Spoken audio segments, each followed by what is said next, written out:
The weekend at Spa brought complete mayhem, though the biggest problems began long before cars hit the track. Officials chose to delay the race start, causing major anger among drivers, especially Max Verstappen. Several teams picked high wing settings, expecting rain to continue, but the late start made these plans completely useless. Christian Horner skipped Spa completely this weekend, seen riding horses somewhere else instead of being at the track.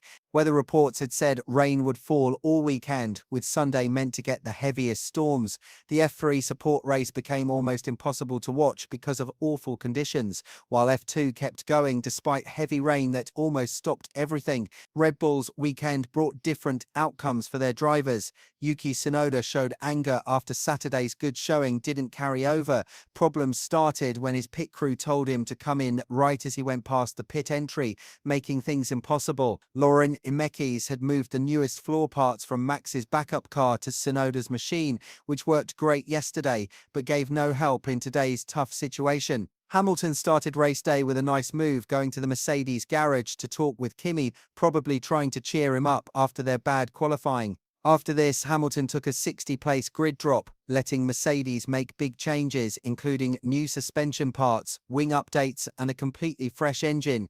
Since he'd start from the pit lane anyway after his qualifying error and track limits penalty, the team grabbed this chance to replace almost everything they could.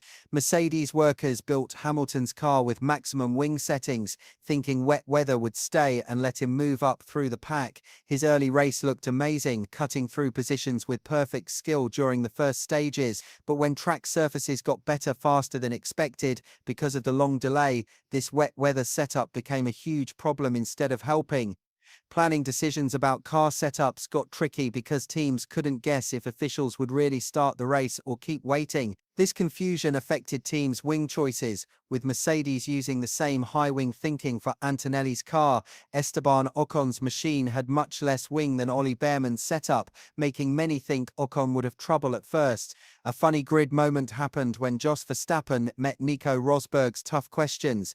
Rosberg pushed Jos about his past comments on Horner's job at Red Bull, asking straight out about wanting the team boss gone. Jos's unwillingness to talk and repeated no-comment answers said everything, hinting at his part in earlier drama. Racing action hit problems right away because of slippery track surfaces.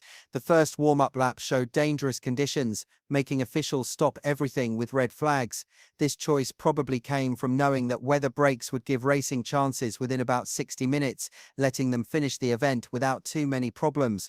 Norris said he couldn't see well even while behind the safety car, showing the main safety worry. Current wing rules made to push air up instead of straight back accidentally created huge spray clouds during wet running. Mixed with Pirelli's poor wet tyres, these things made passing extremely hard. Driver radio talks showed different views on track conditions. Leclerc called surface conditions terrible, while Verstappen criticized the too careful approach after hearing about the stop, saying short running would make conditions better before heavier rain came. Spa's special spot creates extra problems for officials making choices. While the track stays great for most racing types, Formula One has failed to make exciting racing there over the last 10 years. This comes from F1's specific problems rather than track issues, but the result stays bad. Past crashes at Redillon add to extra care from officials, which makes sense, but this creates anger among fans and drivers who think the approach is too much. Radio messages from different drivers showed the visibility crisis. Tsunoda, among others, said he couldn't see anything because of spray conditions. Notably, experienced drivers like Hamilton, Alonso, and Hülkenberg stayed quiet during these talks, possibly showing their experience of harder pass conditions and much more dangerous cars. One reason behind the long delay involved avoiding the 3-hour race finish window. By not officially starting, race control stopped the countdown timer from beginning, theoretically allowing later restarts without time limit worries. Whether this 3-hour rule serves any real purpose stays questionable, but it influenced today's choices. Weather reports showed improving conditions about 45 minutes after the planned start time, with officials planning accordingly. The annoying part involved continued delays even after rain stopped.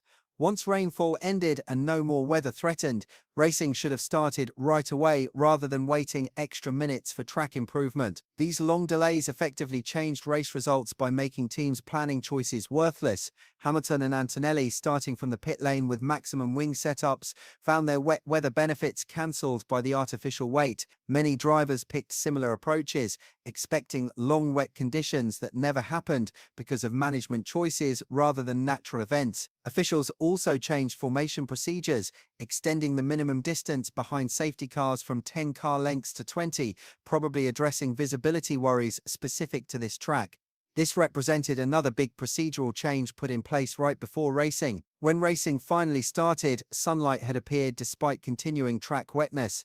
A standing start stayed possible rather than the rolling restart finally chosen, representing another careful decision that may have unnecessarily limited racing excitement. Safety car removal happened around lap 4, with Oscar Piastri immediately taking the race lead through the opening turns. Norris had problems with rear grip leaving La Source, giving Piastri the chance he needed. Piastri's quick move showed impressive racing sense, recognizing this as his main chance for victory and doing it with complete commitment up Radulon, while Norris took a more careful approach given his history at that spot. Piastri's lower wing setup compared to Norris worked well regardless of conditions, while his aggressive approach during the key opening phase secured track position that would prove deciding. Like his Baku showing, Piastri delivered when circumstances demanded total commitment. Hamilton's movement through the field gave the race's most exciting action. Starting from 18th position, he quickly passed Sainz and several other drivers with brilliant overtaking displays. This period showed both Hamilton's amazing wet weather skills and suggested hope regarding Ferrari's recent improvements, which looked more effective than yesterday's showing suggested. Leclerc's defensive work against Verstappen looked impressive, though Max clearly had better speed that proved impossible to use effectively because of his high wing setup. Spa's passing limits became clear even with many cars out of position, with Hamilton completing most successful overtaking moves during wet conditions thanks to better grip and braking confidence. Hamilton's pit stop timing worked perfectly, switching to medium tyres just as certain track areas began drying. This created a powerful undercut effect, moving him considerably through the field during the tyre change period. Piastri followed one lap later upon seeing Hamilton's successful plan. Norris stayed out an extra lap, hurting his position but possibly unavoidable given McLaren's pit wall logistics. The team chose hard tyres for Norris, hoping to gain planning benefit through tyre life. Meanwhile, intense fights developed in the midfield with Verstappen, Ocon, Leclerc and Russell battling within extremely close margins following Verstappen's slower pit service. Hamilton kept setting fastest sectors initially, moving to 7th position and looking capable of further gains. However, the basic problem appeared that his high wing setup became severely limiting once conditions dried. He suffered major straight-line speed penalties, losing considerable time to Albon despite following in the slipstream down Blanchimont.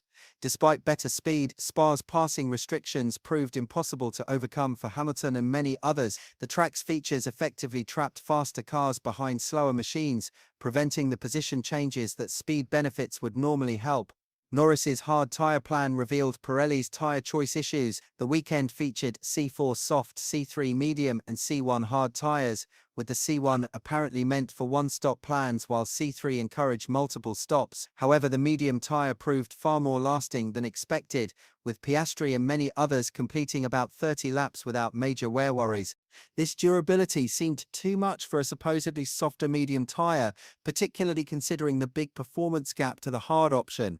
Piastri's tyres looked usable at race end, suggesting Pirelli miscalculated tyre features for this particular weekend.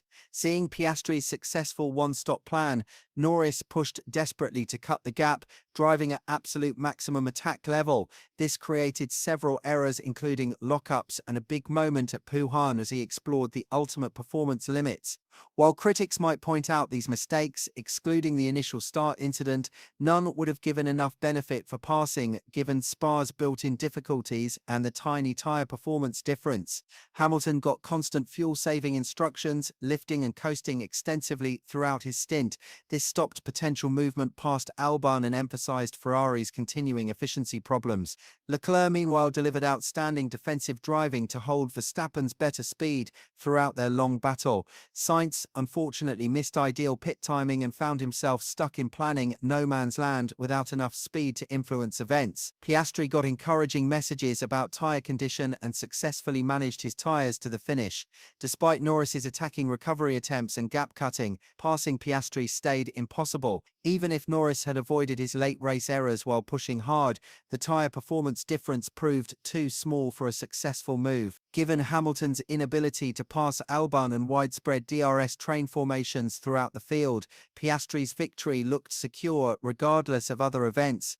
The final results showed Piastri winning ahead of Norris and Leclerc, extending Piastri's championship lead to 16 points after losing ground in recent rounds. This creates a solid cushion heading toward the summer break, though Hungarian Grand Prix expectations might favour different competitive dynamics.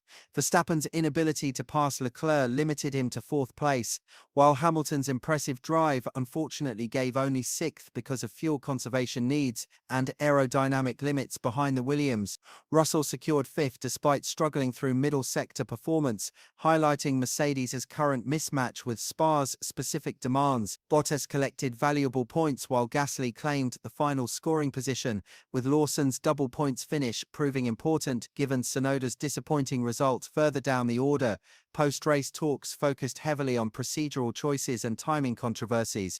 Verstappen voiced strong opinions about the excessive delays, suggesting racing should have started about 1 hour earlier than actually happened. He admitted that different planning choices would have emerged with advanced knowledge of limited wet running, emphasizing how management decisions influence competitive results. The championship standings reflect these Belgian Grand Prix results, with major implications heading toward the summer break and following Hungarian round.